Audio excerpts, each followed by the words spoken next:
আজকে আপনাদের দেখাবো আমার দুটো টবের মধ্যে টমেটোর চারা লাগিয়েছিলাম। টমেটোর চারাগুলো বড় হয়েছে। চারাগুলো লাগানোর পর একদম মারাই যাচ্ছিল কয়েকদিন যত্নের অভাবে। এরপরে কয়েকদিন একটু যত্ন নিয়েছি, এখন চারাগুলো বেশ সুন্দর নাদুস নাদুস হয়েছে, ফুলও ফুটেছে অনেক। কিন্তু দুঃখের বিষয় এখনও কোনো টমেটো ধরছে না।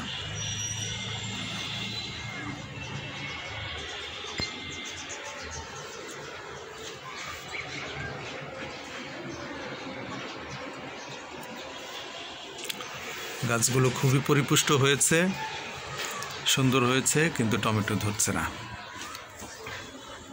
মনে হচ্ছে কৃত্রিম পরাগায়ন করতে হবে। এগুলোর মাঝখানে একটা গাঁদা ফুল গাছ লাগিয়েছিলাম, সেটা প্রথম ফুল ফুটেছে।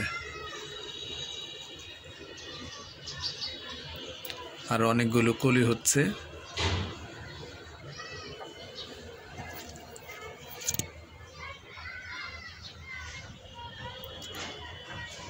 এটা টাইম ফুল গাছ।